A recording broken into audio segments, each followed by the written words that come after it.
তার জিকির এবং প্রিয় নবী হযরত মুহাম্মদ মুস্তাফা সাল্লাল্লাহু আলাইহি ওয়া আলিহি ওয়াসাল্লাম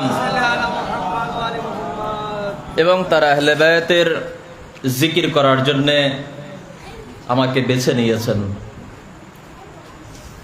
জানি না কতটুকু আপনাদের পর্যন্ত কথাগুলি পৌঁছাতে পারবো, তবে চেষ্টা করব। একবার সালাওয়াত আর মুহাম্মদ ওয়া আলি মুহাম্মাদের উপরে সাল্লাল্লাহু মুহাম্মদ ওয়া আলি মুহাম্মাদ। এবং তার সাথে সাথে আরো একটি জিনিস, একজন ব্যক্তি এখানে কালো রঙের কাপড়, যে কালো জিনিস শোক বহন করে, দুঃখ এবং মর্নিং এর একটা সিম্বলস এখানে দিয়ে গিয়েছেন। তার কি মান্যতা আছে সে নিজে জানে, তার কি আশা। মহান আল্লাহ রাব্বুল আলামিনের কাছে আমরা সকলেই দোয়া করি আল্লাহ রাব্বুল আলামিন তার আশাকে যেন পূর্ণ করে দেন, এবং যে ইচ্ছায় তিনি দিয়েছেন, যে নিয়তে তিনি দিয়েছেন, আল্লাহ রাব্বুল আলামিন তাকে যেন সফল করেন। সালাওয়াত আল মুহাম্মদ ওয়া আলি মুহাম্মাদের উপরে। খোদাবন্দে আলম, আমারও আপনার এবং আমাদের জন্য একটি কিতাব, একটি পুস্তক হাদি ও রাহবারের সাথে সাথে পাঠিয়েছেন, যাকে আমরা কোরআন বলি। তার আরো কয়েকটি নাম আছে। তো সেই কোরআনে মজিদের সূরা বাকারা তার 37 নম্বর আয়াতের তেলাওয়াত করলাম, যার পরিষ্কার এবং খুবই সহজ সরল অনুবাদ এই। আল্লাহ রাব্বুল আলামিন ইরশাদ করছেন, বিসমিল্লাহির রহমানির রহিম, ফাতালাক্কা আদামু মির রাব্বিহি কালিমাতিন ফাতাবা আলাইহি। আপনি কোরআন খুলে দেখে নিতে পারেন এবং মিলিয়ে নেবেন, কারণ আবার অবজেকশন হয় যে আবার শিয়াদের 40 পারা কোরআন হয়, বাকি 10 পারাতে বলছে কিনা। সালাওয়াত আর মুহাম্মদ ওয়া আলি মুহাম্মাদের উপরে। আল্লাহুম্মা সাল্লি আলা মুহাম্মাদ ওয়া আলি মুহাম্মাদ। তাই জানি কি আমি কোরআনে মজিদ আপনি তুলে দেখবেন, তো পরিষ্কার অনুবাদ এই। আল্লাহ রাব্বুল আলামিন বলেন যে আল্লাহ সর্বপ্রথম আদম নবীকে সৃষ্টি করেছেন মানুষ রূপে। আচ্ছা, যে রসুলকে, যে নবীকে আমি আপনি মানি, যদি আপনি সেটা দেখেন তাহলে এই কায়নাত সৃষ্টি হওয়ার অনেক আগে নবীকে সৃষ্টি করা হলো, সেটা নূরের জগৎ। কিন্তু কোরআন বলছে, আমি আল্লাহ কি বলছেন, যে আমি এই দুনিয়াতে আদমকে সৃষ্টি করেছি মানুষ রূপে। এবং কোরআনের আয়াত আমি একটা একটা করে আপনাদের কাছে দেব, পারেন তো লিখে নেবেন, পরে দেখে নেবেন। তো জানাবে আদম নবী এই দুনিয়াতে যখন আল্লাহ রাব্বুল আলামিন সৃষ্টি করলেন, কোথায়? জান্নাতে। প্রথমে তো এই দুনিয়াতে নয়, প্রথমে তো জান্নাতে। জান্নাতে তো জান্নাতে যখন ছিলেন, তারপরে আদম নবীকে দুনিয়াতে পাঠানো হয়। এদিকে আল্লাহ রাব্বুল আলামিন ঘোষণা দিচ্ছেন যে আদম নবীকে আমি কিছু কালেমা, কিছু বাক্য, কিছু শব্দ, কিছু নাম আমি তালিম দিলাম। আর তার কারণে, সেই কালেমার কারণে আদম নবী, তাদের ওসিলায় আদম নবী তওবা গ্রহণ হলো, কবুল হলো। আয়াত পরিষ্কার। এবারে প্রশ্ন এই যে আদম নবী কি করেছিলেন যার কারণে আল্লাহ রাব্বুল আলামিনের কাছে ক্ষমা চাইতে হলো? নম্বর 2, আদম নবীকে কি ধরনের কালেমা, কালেমাত বহু বচন, অনেকগুলি, কি ধরনের কালেমাত, কি শব্দ, কি ধরনের সেন্টেন্স বা কি ধরনের নাম আদম নবীকে শেখানো হলো? এবারে আপনি পুরো কোরআন পড়ুন। আপনার কোরআন হিফজ আছে, আলহামদুলিল্লাহ, পুরো কোরআন আপনার মুখস্থ, আলহামদুলিল্লাহ। কিন্তু আপনি সেখান থেকে আমাকে দেখান যে আদম নবীকে কি কি নাম আল্লাহ রাব্বুল আলামিন তালিম দিয়েছে বা শিক্ষা দিয়েছেন। আর যার কারণে, যার মাধ্যমে, যাদের ওসিলায় জনাবে আদম নবী আল্লাহ রাব্বুল আলামিনের কাছে তওবা করেছিলেন, আল্লাহ রাব্বুল আলামিন আদম নবীর তওবাকে গ্রহণ ও কবুল করেছেন। আরো পরিষ্কার একটি আয়াত আপনাদের সম্মুখে দিই, আর একটা সালাওয়াত আর মুহাম্মদ ওয়া আলি মুহাম্মাদের উপরে।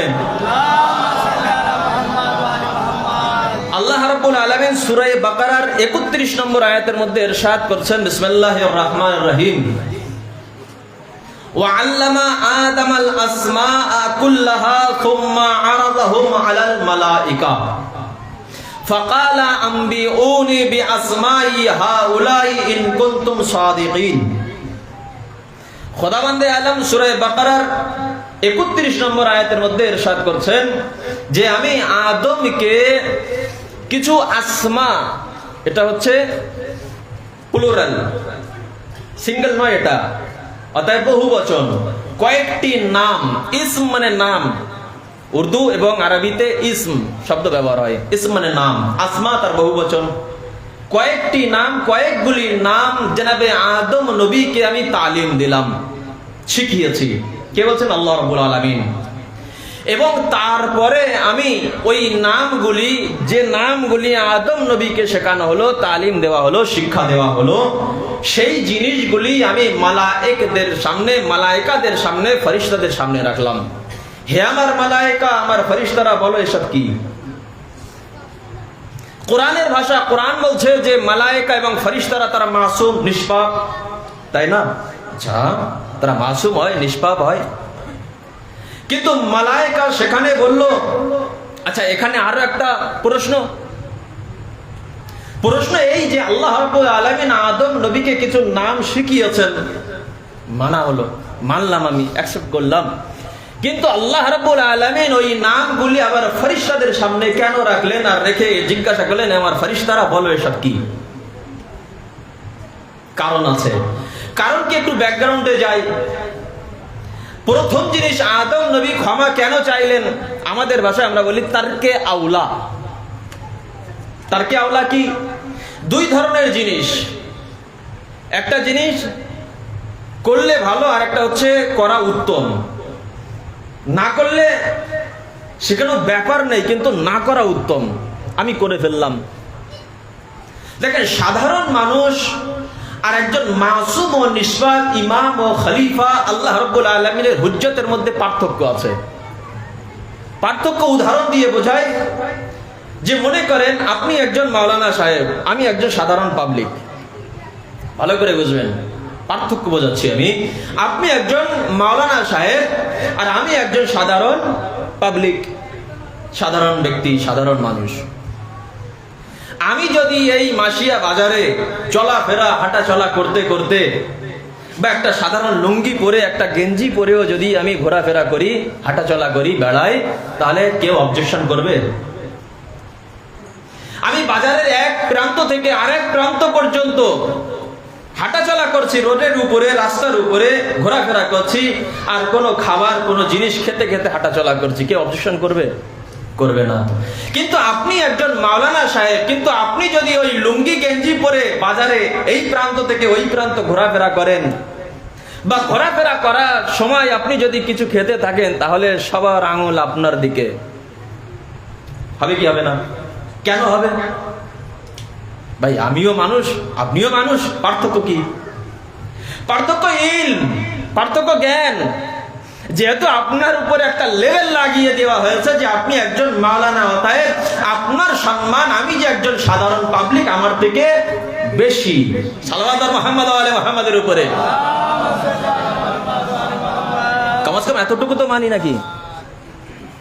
তাহলে সাধারণ যে বিবেক ও বুদ্ধি, এতটুকু যখন আমরা মানতে পারি, তাহলে একজন নিষ্পাপ নবী ও মাসুম আল্লাহ রাব্বুল আলামিনের খলিফা ও হুজ্জত আর একজন সাধারণ পাবলিক, তার মধ্যে কতটা পার্থক্য হবে? বুঝছে না? ঘোরাফেরা করতে বাজারে আপনার জন্য একটা শোভা পায় না, শোভা দেয় না। আমি একজন সাধারণ ব্যক্তি, আমার জন্য কোনো ব্যাপারই নেই। তো একজন নবী, একজন মাসুম, একজন আল্লাহ রাব্বুল আলামিনের খলিফা, আল্লাহ রাব্বুল আলামিনের হুজ্জত, তার জন্য ছোট জিনিস যেটা না করলে কোনো ব্যাপার ছিল না, কিন্তু সেটা তার কাছে বড় জিনিস। আলী ইবনে আবি তালিব আলাইহিস সালাতু ওয়াস সালাম সালাওয়াত মুহাম্মদ ওয়া আলি মুহাম্মাদের উপরে, তিনি কি কোনো গুনাহ করতে পারেন? তিনি গুনাহ করতে পারেন? দুআয়ে কুমাইল আপনি পড়েন, আপনি শোনেন, তুলে দেখেন, তিনি আল্লাহ রাব্বুল আলামিনের কাছে ক্ষমা চাইছেন। সৈয়দ সাজ্জাদ ইমাম জাইনুল আবেদিন আলাইহিস সালাতু ওয়াস সালাম, তিনি তার সাহিফায়ে কামেলা আপনি তুলে দেখেন, তার আহজারি, তার যে দুআয়ের মাজমুয়া সেটা আপনি তুলে দেখেন, তিনি কিভাবে আল্লাহ রাব্বুল আলামিনের কাছে ফরিয়াদ করছেন। তিনি গুনাহগার ছিলেন না, সব আমার আপনার জন্য শিক্ষা ছিল। সালাওয়াত মুহাম্মদ ওয়া আলি মুহাম্মাদের উপরে। তো খোদাবন্দে আলম আদম নবীকে যখন সৃষ্টি করেছেন, সেখানে একটা জিনিস মানা ছিল যে অমুক জায়গায় তুমি যাবে না বা অমুক ফল তুমি খাবে না। আদম, পুরো ঘটনা আপনি জানেন, আদম নবী সেটা খেয়েছিলেন, শয়তান ধোঁকা দিয়েছিল, ফেরত দিয়েছিল। তার কি আওলা, যার কারণে জান্নাতি লেবাসকে নিয়ে নেওয়া হলো, আদম নবীকে এই দুনিয়াতে পাঠিয়ে দেওয়া হলো।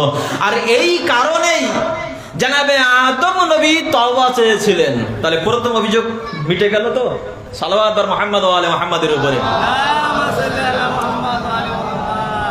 তাহলে প্রথম অভিযোগ শেষ, উত্তর আমি পেয়ে গেলাম। ওই আসমা, ওই নাম, ওই কালেমাত আদম নবীকে শেখানোর পরে ফেরেশতাদেরকে কেন জিজ্ঞাসা করা হলো? আমি কোরআন থেকে প্রমাণ দিই।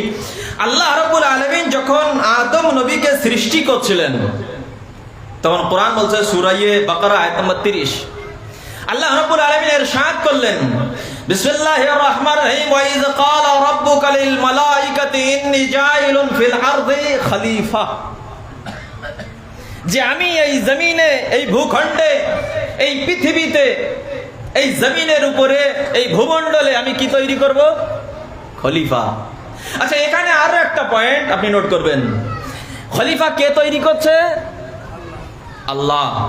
অতএব এটাও আল্লাহ রাব্বুল আলামিন ইশারাতান বলে দিয়েছে যে খলিফা বানানো আমার কাজ, তোমার কাজ নয়। সাল্লাল্লাহু মুহাম্মদ ওয়া আলি মুহাম্মাদের উপরে। অতএব খলিফা যদি এই দুনিয়ায় কেউ হয়, তাহলে আল্লাহ রাব্বুল আলামিনের তরফ থেকে নির্বাচিত হবে, খোদাবন্দে আলমের তরফ থেকে মনোনীত হবে, খলিফা মিন জানিবিল্লাহ হবে। আর যদি মানুষের তরফ থেকে খলিফা হয়, তাহলে কেউ ওই মেম্বার থেকে টেনে নিচে নামাবে, যেমন আপনি ইতিহাসে পাবেন। আর একবার সালাওয়াত মুহাম্মদ ওয়া আলি মুহাম্মাদের উপরে। তো মানুষের নির্বাচিত খলিফা নয়, বরং আল্লাহ রাব্বুল আলামিনের মনোনীত নির্বাচিত খলিফা হওয়া চাই, মিন জানিবিল্লাহ হওয়া চাই, তাহলে সে খলিফা। খলিফা এমন হবে যে নিজের যুগের মধ্যে সর্বোত্তম হবে। এমন ব্যক্তি খলিফা যোগ্য নয় যে মেম্বারে বসার পরে এই পর্দার আড়াল থেকে উত্তর আসবে মহিলাদের তরফ থেকে, আর সে বলবে যে মদিনার বা মক্কা, মদিনার মহিলা আমার থেকে বেশি জানে। সে খলিফা কিসে? আপনি ইতিহাস দেখুন, পর্দার আড়াল থেকে মহিলাদের আওয়াজ আসছে যে এটা এই রকম হবে, সে ব্যক্তি বলছে যে আমার থেকে তো মহিলারা বেশি জানে। সে খলিফা কিসের? তো খলিফা মিন জানিবিল্লাহ হবে। এমন খলিফা হবে যে মেম্বারে আসার পরে সালুনি আন তাফকিদুনির প্রশ্ন করবে বা দাবি করবে যে তোমরা আমাকে হারানোর আগে আমার কাছে জিজ্ঞাসা করো। সেই খলিফা। কি জিজ্ঞাসা করার আছে? আমাদের কাছেও অনেক ধরনের প্রশ্ন আছে, আর প্রশ্ন সব হিজিবিজি। যে শরীয়তি কোন মাসলা, হারাম হালাল, মাকরু মুবাহ মুস্তাহাব, কোথায় যার হাত নেই, পা নেই, মাথা নেই, মুন্ডু নেই, সেই ধরনের প্রশ্ন। আইদানে কিরামি, শিক্ষা অবশ্যই অর্জন করা দরকার। তো যাই হোক, খোদাবন্দে আলমের তরফ থেকে যখন মনোনীত ফেরেশতা হবে, আল্লাহ রাব্বুল আলামিন আমি খলিফা তৈরি করবো এই দুনিয়াতে, এই পৃথিবীতে। ফেরেশতারা অবজেকশন করেছিল, মালায়েকারা প্রশ্ন করেছিল। প্রশ্ন কি? কোরআন বলছে এটা আমি নয়। সূরা বাকারা আয়াত নাম্বার 30। ফেরেশতারা বলেছিল قالوا أتجعل فيها من يفسد فيها ويسفك الدماء ونحن نسبح بحمدك ونقدس لك قال إني أعلم ما لا تعلمون। ফেরেশতারা অবজেকশন এটাই করেছিল যে পরওয়ারদিগার, ওই তোমার খলিফা ওই মানুষ রূপে একজন ব্যক্তিকে সৃষ্টি করার কি প্রয়োজন? তোমার বান্দেগী করার প্রয়োজন? আমরা আছি তো। তোমার ইবাদতের প্রয়োজন? আমরা ফেরেশতারা আমরা আছি তো। আমরা তোমার তাসবিহ করছি, তোমার হামদ সানা করছি। পরওয়ারদিগার, এই মানুষ সৃষ্টি করার কি প্রয়োজন? ফেরেশতারা কি করেছিল? অবজেকশন। তখনই আল্লাহ রাব্বুল আলামিন তাদেরকে বলেছিল, ফেরেশতাদেরকে, এই ফেরেশতো, ইন্নী আ'লামু মা লা তা'লামুন, এই ফেরেশতো, আমি আমার কাছে যে ইলম জ্ঞান আছে তোমাদের কাছে সেই ইলম জ্ঞান নেই। এবারে এখানে আসুন যে আল্লাহ রাব্বুল আলামিন এই নামগুলি আদম নবীকে শেখানোর পরে ফেরেশতাদের সামনে কেন রাখলেন? তার কারণ এই, কারণ হচ্ছে ফেরেশতারা এখানে উত্তর দিয়েছে সূরা বাকারা আয়াত নম্বর 31, ওয়া আল্লামা আদম আল আসমা কুল্লাহা সুম্মা আরাযাহুম আলাল মালাইকা ফাকালা আম্বিউনি বিআসমাই হাউলাই ইন কুনতুম সাদিকিন। ওই নামগুলি যখন আদম নবীকে তালিম দেওয়ার পরে, শিক্ষা দেওয়ার পরে, শেখানোর পরে ফেরেশতাদের মাঝে রাখলো। ফেরেশতা বলো, ফেরেশতারা বলেছিল, পরওয়ারদিগার, এর ইলম নেই, এর জ্ঞান আমাদের কাছে নেই। আমাদের কাছে ততটাই জ্ঞান আছে যতটা তুমি আমাদেরকে শিখিয়েছো, তার বেশি নেই। তাহলে অবজেকশন যখন প্রথম করেছিল আল্লাহ রাব্বুল আলামিনের সামনে, তার কারণে আল্লাহ রাব্বুল আলামিন এই নামগুলি ফেরেশতাদের সামনে রেখেছিলেন। একবার সালাওয়াত আর মুহাম্মদ ওয়া আলে মুহাম্মাদের উপরে। আচ্ছা, এর মাঝে একটা কথা বলি, একটা থিওরি আছে। আদম নবী থেকে আমি কেন শুরু করলাম, এর একটা কারণ আছে। কারণ হচ্ছে একটা থিওরি। থিওরি কি জানেন? যখন আমার কাছে কোনো আপনি প্রমাণ নিয়ে আসবেন, দলিল নিয়ে আসবেন, আমার একটা অভ্যাস খারাপ, সেটা হচ্ছে এই যে আপনি যতই প্রমাণ ও দলিল দেন না কেন, আমি যখন দেখবো যে এ তো আমার দ্বারা আর সম্ভব নয়, তো আমার শেষ একটা কথা হবে যে আমার বাপ দাদা, আমার পূর্বপুরুষ তো এটা করে আসছে, তোমার দলিল প্রমাণ আমি মানছি না। আমার বড় একটা খারাপ অভ্যাস।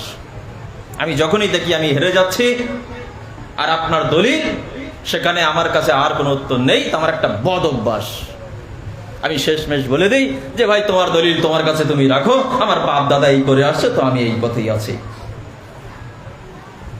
এটা আমার খারাপ অভ্যাস।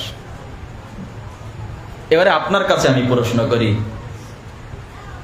আমার বাবা আগে না আদম নবী আগে? আমার দাদা আগে না আদম নবী আগে?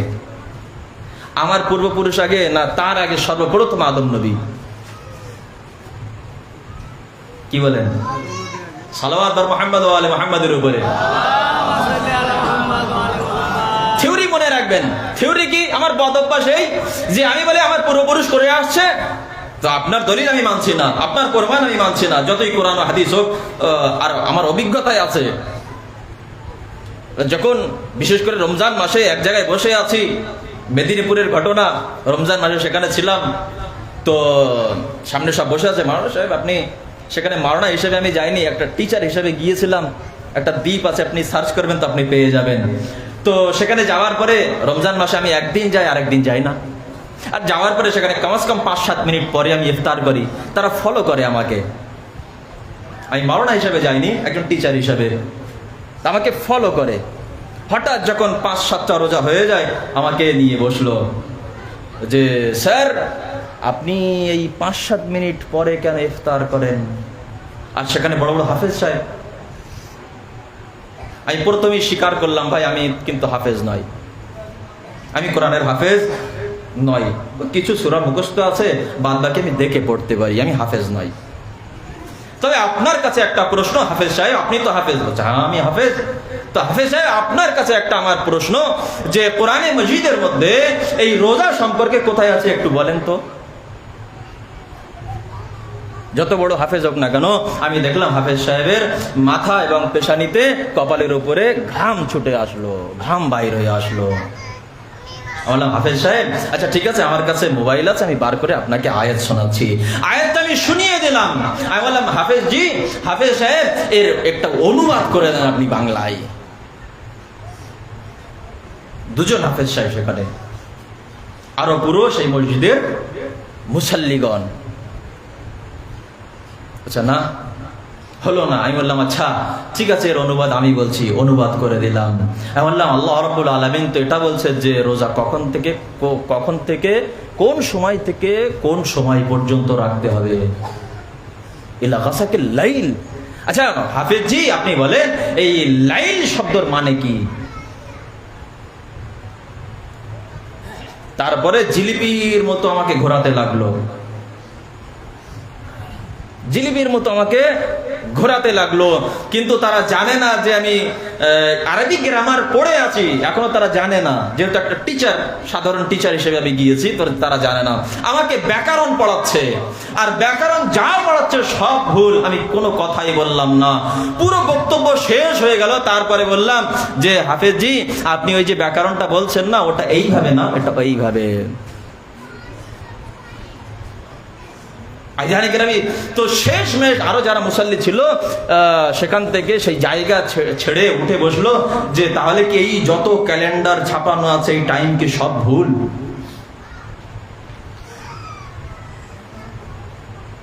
তার মধ্যে বসিরহাটের একটা টাইম টেবিল ছিল। আমাকে বলছে তাহলে কি সৌদি আরব থেকে যে ঘোষণা সেটা কি ভুল?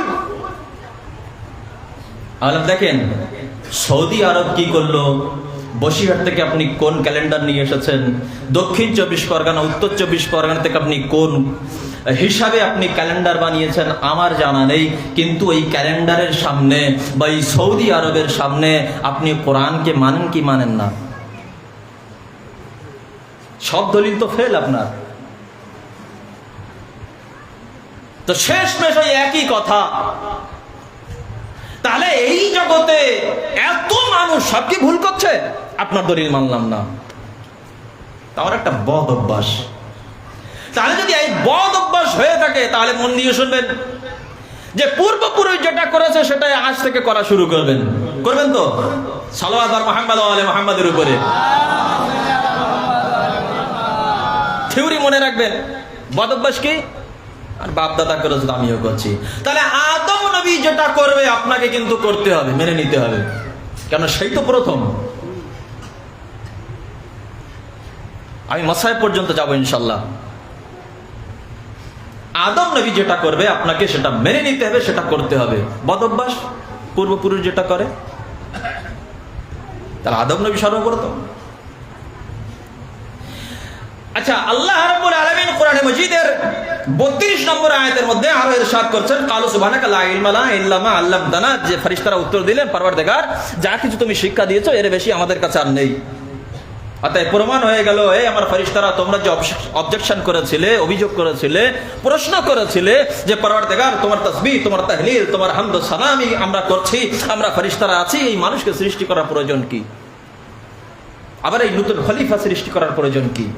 তার উত্তর ফেরেশতারা পেয়ে গেল।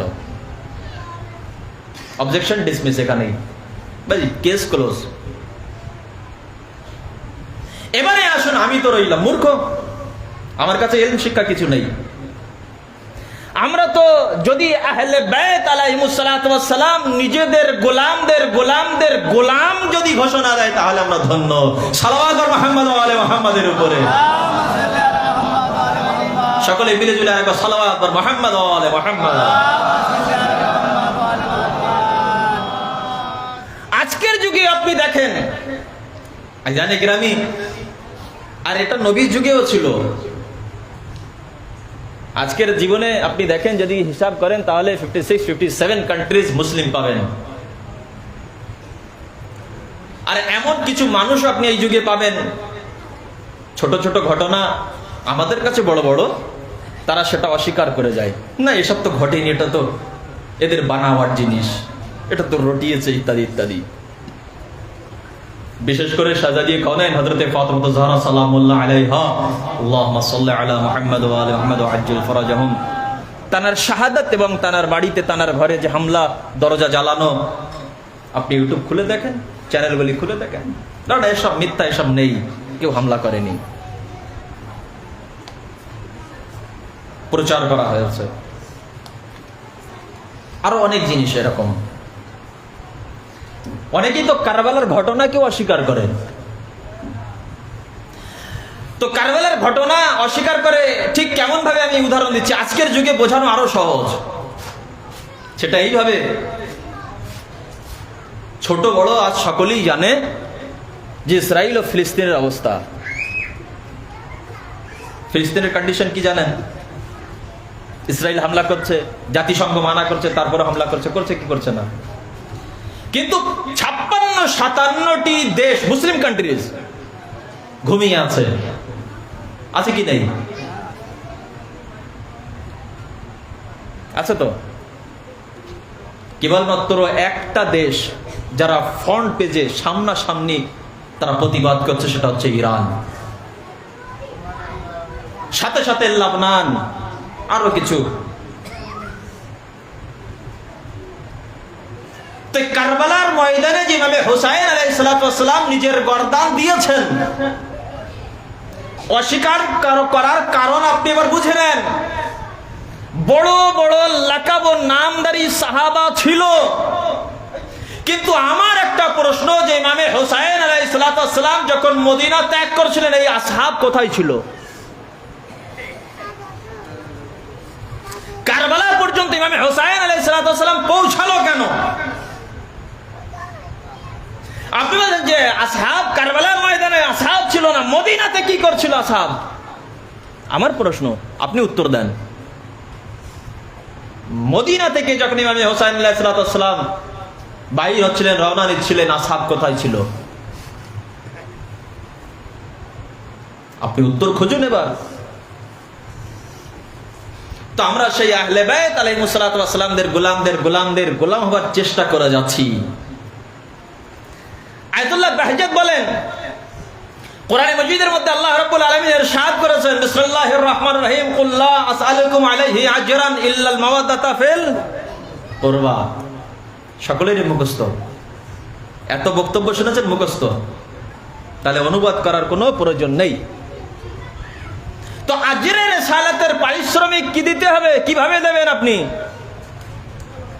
আচ্ছা, আমরা এমন একটা যুগে বসবাস করছি যে আল্লাহ রাব্বুল আলামিন আম্বিয়া পাঠিয়েছেন, নবী পাঠিয়েছেন, রাসূল পাঠিয়েছেন, হাদী পাঠিয়েছেন, রাহবার পাঠিয়েছেন। আর রাসূল খোদা সাল্লাল্লাহু আলাইহি ওয়াসাল্লাম গাদির রকমের ময়দানে যে ইমামত, সেটাও মানুষের সামনে প্রকাশ্যে, মানুষের সামনে নিজের খলিফা নিযুক্ত এবং ঘোষণা দিয়ে দিয়েছেন, প্রকাশ করে দিয়েছেন। কিন্তু তারপরে আমরা এমন একটা যুগে বসবাস করছি যে আমাদের সামনে নবী নেই। আর যে খেলাফতের যুগ, আমাদের কাছে আখেরি নিশানি, তিনিও আমাদের চোখের আড়ালে। সালাওয়াত মুহাম্মদ ওয়া আলে মুহাম্মাদের উপরে। আমাদের যুগের ইমামের সুস্থতার জন্য বাওয়াজে বলেন নারে সালাওয়াত, সাল্লাল্লাহু মুহাম্মদ ওয়া আলে মুহাম্মদ ওয়া আজ্জিল ফরাজাহুম। তেমন একটা যুগে আমরা বসবাস করছি। তাহলে কেমন যুগ এবার আপনি বুঝেন? তো আমরা যা কিছু নেব এবং নিতে পারি সেটা হচ্ছে ওই আহলে বাইতের দরজা থেকে। আল্লাহ রাব্বুল আলামিন কোরআনে মাজিদের মধ্যে বারবার ঘোষণা দিচ্ছেন। আর একই অর্থে কোরআনে মাজিদের মধ্যে আরো কয়েকটি আয়াত আপনি পাবেন যে আদম নবীকে কিছু নাম শেখানো হলো। পরওয়ারদিগার সেই নামগুলি কি, সে ব্যাপারে তো বলুন। সেই আসমা কি, সেগুলি তো বলুন। আচ্ছা, তারপরে খোদাবন্দে আলম আরো ইরশাদ করছেন, ওয়ালিল্লাহিল আসমাউল হুসনা ফাদউহু বিহা, সূরা আরাফ আয়াত নম্বর 180। যেমন বান্দা, তুমি কোরআন পড়ো আর আমাকে স্মরণ করো। আর এই কোরআনে মাজিদের মধ্যে, এই ফুরকানের মধ্যে আল্লাহ রাব্বুল আলামিনের সুন্দর সুন্দর নাম আছে। এই নাম দ্বারা আমাকে স্মরণ করো, আমাকে ডাকো। ফাদউহু বিহা, এই সুন্দর সুন্দর নাম দ্বারা আমাকে ডাকো। আল্লাহ রাব্বুল আলামিন ইরশাদ করছেন। আমি তো কোরআন পড়েই গেলাম, মর্ম কিছু বুঝলাম না। রিওয়ায়াত দেখলাম, আহলে বাইতের দরজায় চলে গেলাম, ইমামে জাফর সাদিক আলাইহিস সালাতু ওয়াস সালাম ইরশাদ করেন, আল্লাহুম্মা সাল্লি আলা মুহাম্মাদ ওয়া আলি মুহাম্মাদ في قول الله عز وجل ولله الاسماء الحسنى فادعوا بها। এই আয়াত সম্বন্ধে ষষ্ঠ আমি তিনি ইরশাদ করেন, قال نحن والله আসমাউল হুসনা, যে আমরা আহলে বাইত, আমাদের এই যে নামগুলি, যেখানে মুহাম্মদ নাম আপনি পাবেন, যেখানে হাসান আপনি নাম পাবেন, যেখানে আলী নাম পাবেন, যেখানে হুসাইন নাম পাবেন, এই নাম হচ্ছে আসমায়ে হুসনা। আমাদের নাম দ্বারা আল্লাহকে স্মরণ করো। সালাওয়াত মুহাম্মদ ওয়া আলি মুহাম্মদ। এই নাম দ্বারা আল্লাহকে ডাকো, এই নামের মাধ্যমে আল্লাহকে স্মরণ করো। তিনি আরো ইরশাদ করেন, আল্লাতী লা ইউকবালুল্লাহ মিনাল ইবাদি আমালা। আল্লাহ এত বান্দা সৃষ্টি করেছেন এই জগতে, ইমাম আলাইহিস সালাতু ওয়াস সালাম ইরশাদ যে আল্লাহ রাব্বুল আলামিন নিজের বান্দাদের কোনো আমল গ্রহণ করেন না।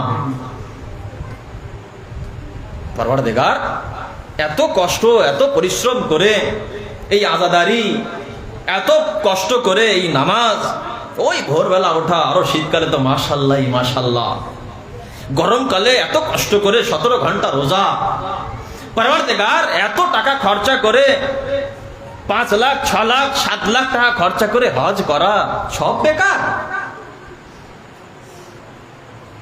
মাওলা আমার আমল কবুল হবে না। ইমাম আলাইহিস সালাতু ওয়াস সালাম ইরশাদ করলেন, ইল্লা বিমারিফাতিনা, তোমার আমল ওই সময় কবুল হবে, আল্লাহ রাব্বুল আলামিন ওই সময় গ্রহণ করবেন। আল্লাহ রাব্বুল আলামিনের দরবারে তোমার সমস্ত আমল ওই সময় কবুল হবে যখন আমাদের এই আহলে বাইতদের মারিফাত তোমার কাছে থাকবে। অতএব বিনা মারিফাতে আহলে বাইত তোমার কোনো আমল গ্রহণযোগ্য নয়। সালাওয়াত মুহাম্মদ ওয়া আলি মুহাম্মদ।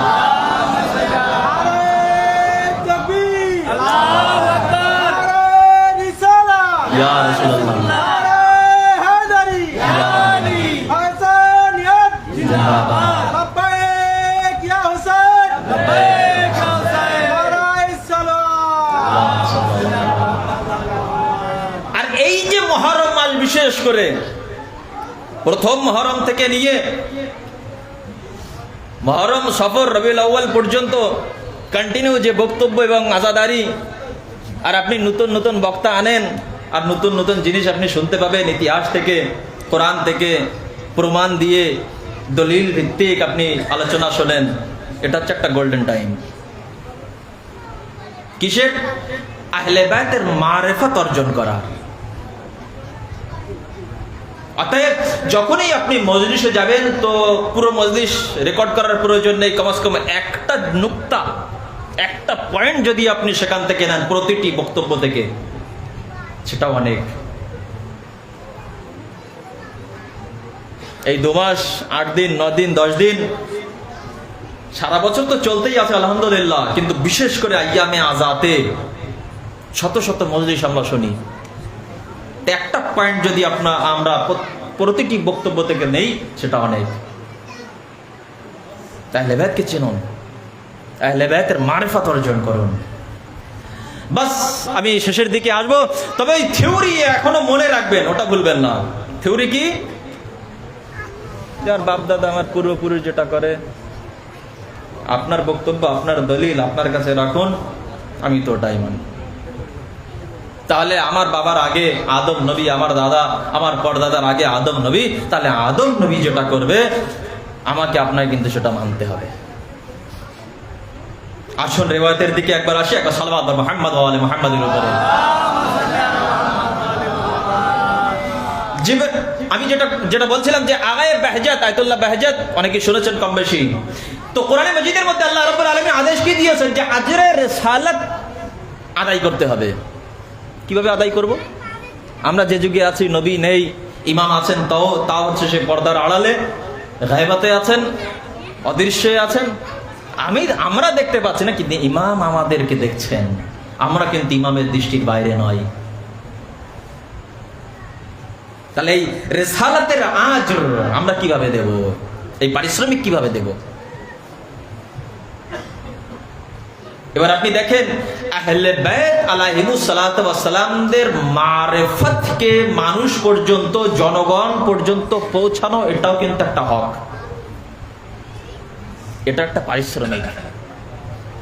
বিভিন্ন রিওয়ায়াত আহাদিস আপনি তুলুন, আয়াতুল্লাহ বাহজাত সেখানে বলেন যে আযাদারি করা এবং আযাদারিতে অংশগ্রহণ করা, আযাদারিতে শরীক হওয়া, এটাও হচ্ছে আল্লাহ রাব্বুল আলামিন কোরআনে মাজিদের মধ্যে যে ঘোষণা দিয়েছেন, নবী করিম সাল্লাল্লাহু আলাইহি ওয়া সাল্লামের যে রিসালাতের আজর ও পারিশ্রমিক, এই আযাদারিতে অংশগ্রহণ করাও হচ্ছে একটা পারিশ্রমিক। সাল্লাল্লাহু আলা মুহাম্মদ ওয়া আলি মুহাম্মদ। এই যে জলসা, এই যে জুলুস, এই গিরিয়া ওয়াহাজারি, কি এসব? আজ পৃথিবীর কোনায় কোনায় আপনি একবার দৃষ্টি খুলে দেখেন, দৃষ্টি মেলে দেখেন, পৃথিবীর কোনায় কোনায় আপনি দৃষ্টি দৌড়ান। আজ থেকে 20 বছর পূর্বে ইন্টারনেট এইভাবে ছিল না, কিন্তু আজ ইন্টারনেট হয়েছে পুরো দুনিয়া হাতের মুঠোয়। আর ইমাম হুসাইন আলাইহিস সালামের মানবতার বার্তা দেখেন। আযাদারিতেও আপনি কাউকে মানা করেন না আর করবেনও না। ভাই আসুন, আপনি বুঝুন, আপনি শুনুন, আপনি গবেষণা করুন, আপনি রিসার্চ করুন। আমার বক্তব্য কেন অন্ধের মতো আপনি মেনে নেবেন? আপনি নিজেই সার্চ করুন। আজ ইন্টারনেটের যুগ, টেকনোলজি এত আগে বেড়েছে, আপনি নিজেই সার্চ করুন। দুনিয়ার কোনায় কোনায় এই মানবতার বার্তা পৌঁছে যাচ্ছে। আর মানুষ আজ দলে দলে ইমামে হোসাইন আলাইহিস সালামের যে প্রতীক, তিনি যে মানবতার প্রতীক, সেই প্রতীক হিসেবে মানুষ দলে দলে ছুটে আসছে।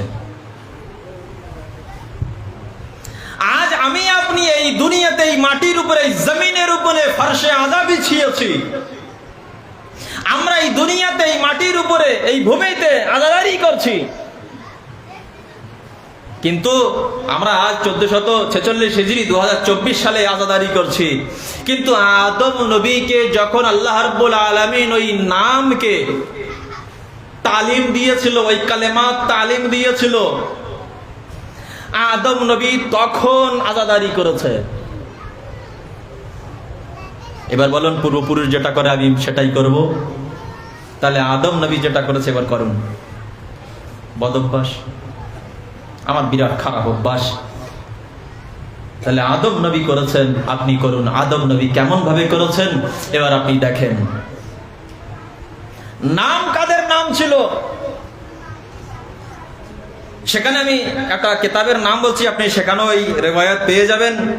গুফতারে আম্বিয়া বলে একটি পুস্তক আছে, তার লেখক হচ্ছে মোহাম্মদ মেহদি তাজ লামরুদি। তিনি রিওয়ায়াত লিখেছেন। আরো বিভিন্ন পুস্তকে আপনি এই রিওয়ায়াত পেয়ে যাবেন যে আদম নবীকে যখন তিনি যে তারকে আওলা করেছিলেন, জান্নাত থেকে জমিনে পাঠানো হলো, তিনি ক্রন্দন শুরু করলেন। আচ্ছা, মজার বিষয়, ক্রন্দনের উপরে বিদাতের যে বস্তা সারা বছর বাঁধা থাকে, বিশেষ করে মুহররম মাসে সেই বিদাতের বস্তার মুখগুলো খুলে দেওয়া হয়। এর ফ্যাক্টরি মুহররম মাসে বেশি চলে। সত্যি যদি আপনি একটু গবেষণা করেন, কোরআন পড়েন, ইয়াকুব নবী, ইউসুফ নবী, তানার বাবা, তানার পিতা, এটা কোরআন বলছে, আমি নয়, এক সন্তান। তানার আরো সন্তান ছিল, আরো 11টি, কিন্তু একটা সন্তান নিজের চোখের আড়াল হয়েছিল, জীবিত ছিল, মিশরে ছিল। তিনি এত ক্রন্দন করেছেন, কোরআন বলছে, এটা কোরআনের ভাষা, যে তানার চোখ সাদা হয়ে গিয়েছিল। তিনি দৃষ্টিশক্তি হারিয়ে ফেলেছিলেন। কোরআনের ভাষা, আপনি কোরআন তুলুন। এমনকি কোরআন বলছে যে চোখের দৃষ্টি হারিয়ে ফেলে, চোখ সাদা হয়ে গিয়েছে, এমনকি তিনি মারা যাবেন, মৃত্যুর দ্বার গোড়ায় পৌঁছে গিয়েছিলেন। কি কারণে? সন্তান আরো আছে, কিন্তু একটা সন্তান চোখের আড়াল হওয়ার কারণে এত ক্রন্দন করেছিলেন। নূহ নবী, নূহ নবীর নাম কিন্তু নূহ না, আসল নাম নূহ নয়, কিন্তু আব্দুল গফফার বা আব্দুল জব্বার নাম, কি আব্দুর রহমান, এইরকম একটা নাম আছে, বিভিন্ন জায়গায় বিভিন্ন নাম পাওয়া যায়। কিন্তু তিনি এত নহা করেছেন যার কারণে নূহ পড়েছে। আদম নবী আবুল বাশার, সর্বপ্রথম সকলেরই বাবা, আহলে সুন্নাতের বড় মাপের এক আলেমে দ্বীন ইবনে আসাকির, তিনি নিজের পুস্তকে লিখেছেন যে আদম নবী, তিনি তানার ভাষায় লিখেছেন যে আদম নবীকে যখন জান্নাত থেকে জমিনে আনা হয়, পাঠানো হয়, জান্নাত তো জান্নাত, আর এই দুনিয়াতে দেখেন কি অবস্থা। এই শোকে 70 বছর তিনি কেঁদেছেন। কে? আবুল বাশার। তাহলে বাপ দাদা যেটা করবে এটা মেনে নিতে হবে। কাঁদেন, 70 বছর কাঁদেন, আর বলবেন না ক্রন্দন করা বিদআত। তিনি সেখানে আরো লিখেছেন যে আদম নবী, দুই ভাবে রিওয়ায়াত তিনি লিখেছেন যে আদম নবী জান্নাতে 70 বছর ছিলেন, আবার আরেক জায়গায় লিখেছেন যে 100 বছর ছিলেন। যাক, সেটা আলাদা বিষয়। কিন্তু যখন জান্নাত থেকে জমিনে তাকে আনা হয়, 70 বছর এই শোকে কাঁদলেন। আর এটা আপনি বারবার শুনেছেন, কোরআনেও আপনি পড়েছেন। হাবিল ও কাবিলের ঘটনা, এক ভাই আর এক ভাইকে কতল করে। কে ছিল? আদম নবীর সন্তান। ইবনে আসাকির লিখেছেন যে আদম নবী এই সন্তান কতল হওয়ার জন্য, হত্যা হওয়ার জন্য, খুন হওয়ার জন্য এই শোকে আবার কাঁদলেন। পৃথিবীতে কেউ নেই, আদম নবী আর হাওয়া, জানাবে হাওয়া। তো দুজনকে ওই জান্নাত থেকে যখন এই দুনিয়াতে আনা হয়, দুজনকে কিন্তু এক জায়গায় নয়, আলাদা আলাদা জায়গা। সেখানে আপনি যদি রিওয়ায়াত আরো খোঁজেন, তাহলে গভীরে যান, তাহলে আপনি সেখানে আরো পাবেন আদম নবী এই শোকে আবার কাঁদলেন। অতএব গোটা রিওয়ায়াত আরো যদি আপনি গভীরে চলে যান, তাহলে কোথাও আপনি পাবেন যে আদম নবী প্রায় 300 কি 350 বছর কাঁদলেন। ক্রন্দন করা বিদআত। তাহলে আদম নবী পূর্বপুরুষ যেটা করেছে, এবার আপনি শুরু করে দেন সালাওয়াত আর মুহাম্মদ ওয়া আলি মুহাম্মাদের উপরে। এবারে দেখুন আদম নবীকে রিওয়ায়াত বলছে যে আদম নবী যখন আল্লাহ রাব্বুল আলামিনের কাছে তওবা ও ক্ষমা চাইবে, কিভাবে? পরওয়ারদিগার তারকে আওলা হয়ে গিয়েছে, মাফ করো। তো কোরআন বলছে যে আসমা শেখানো হলো, কালেমাত তালিম দেওয়া হলো। পরওয়ারদিগার সেই নাম কি কি শেখানো হয়েছিল?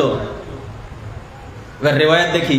রিওয়ায়াত আছে যে আদম নবীকে যে নামগুলি শেখানো হয়েছিল, সেই নাম ছিল সর্বপ্রথম নাম হযরতে মুহাম্মদ মুস্তাফা সাল্লাল্লাহু আলাইহি ওয়া আলিহি সাল্লামের,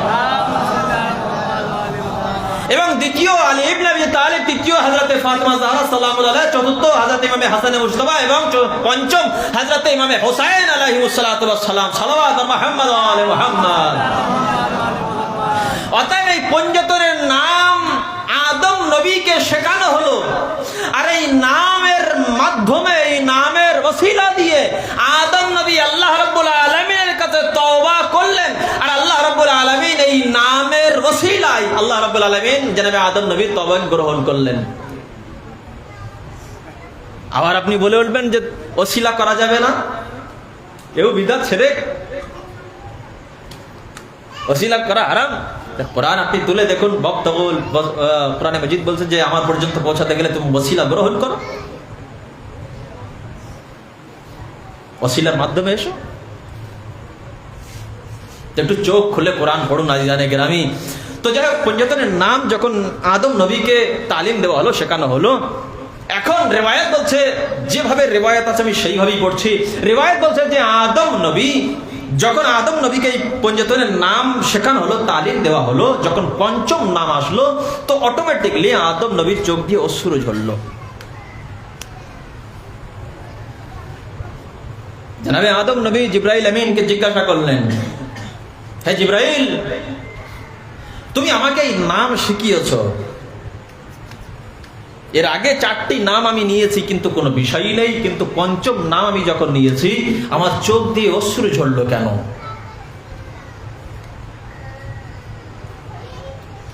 জিবরাইল আমিন তখন বললেন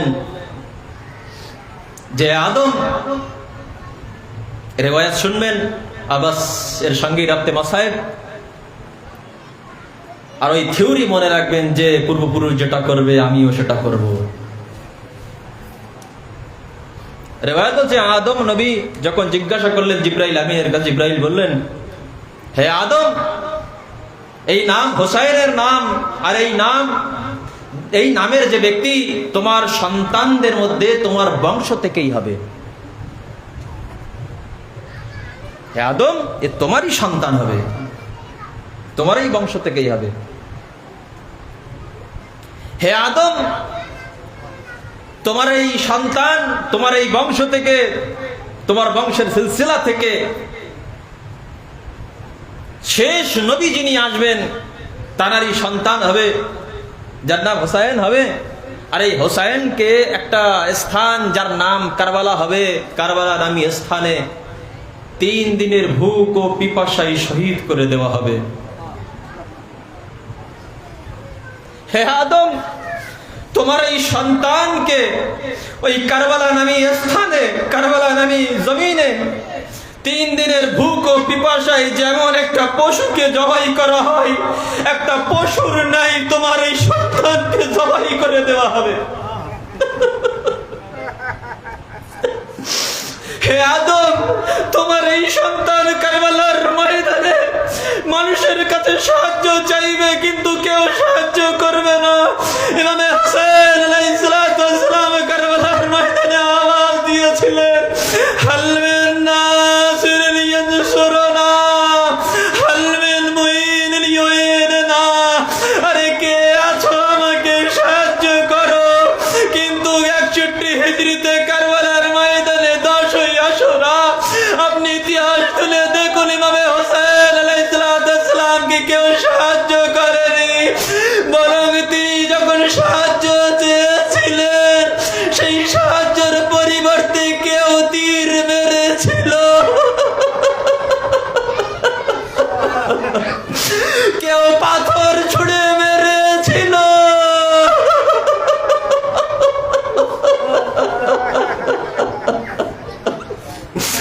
রিওয়ায়াত আরো বলছে জিবরাইল আমিন আরো জনাবে আদম নবীকে বললেন, হে আদম, তোমার এই সন্তান পিপাসায় কাতরাবে কিন্তু তোমার এই সন্তানকে 1 ফোঁটা পানি দেবে না।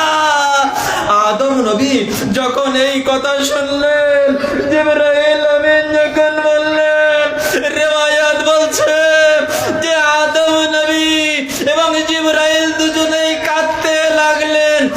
আমি পড়ে দিলাম, আপনি শুনে নিয়েছেন, কিন্তু রিওয়ায়াত কি বলছে শুনবেন। রিওয়ায়াত বলছে যেমন যখন একটা যুবক বেটা মারা যায় আর তার মা যেমন ভাবে কাঁদে, আদম নবী ও জিবরাইল সেই আসমানে কেঁদেছেন। আল্লাহু আকবার। কারবালায় এসে দেখুন 2 মুহররম হয়ে গিয়েছে, ইমামে হোসেন কারবালার জমিনে পৌঁছে গিয়েছেন। বাস দুটো কথা বলবো। দ্বিতীয় মুহররমের যখন 2 মুহররম ইমামে হোসেন আলাইহিস সালাম কারবালার জমিনে আসে না, একবার আশেপাশে যারা ছিল তাদেরকে ডাকলেন, বলে এই জায়গার নাম কি আছে? কেউ বলে এর নাম শান্তে ফুরাত, কেউ একটা নাম বলে, কেউ বলে নাইনাভা, কি আরো যত ব্যক্তি আসে এক এক করে নাম যখন বলে, ইমামে হোসেন আলাইহিস সালাম একবার বলে উঠলেন, এর কি আর কোনো নাম আছে? একজন বৃদ্ধ ব্যক্তি এসে বলল, হ্যাঁ তুমি কে আমি জানি না, কিন্তু এর একটি নাম আছে, এর একটি নাম হচ্ছে কারবালা।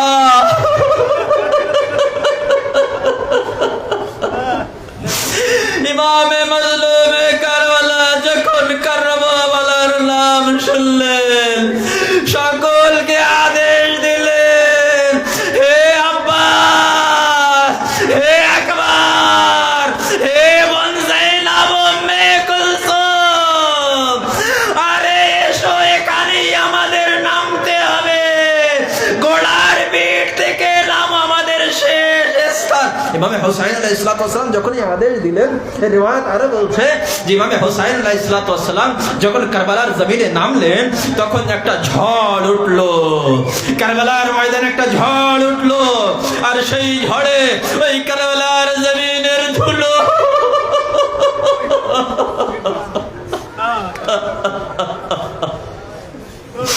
জনাবে জাইনাব উম্মে কুলসুম একবার জিজ্ঞাসা করলেন, ভাইয়া এ কেমন জমিন আছে, এ কেমন একটা স্থান আছে, এ ভাইয়া আমাদের মন কেঁদে উঠেছে।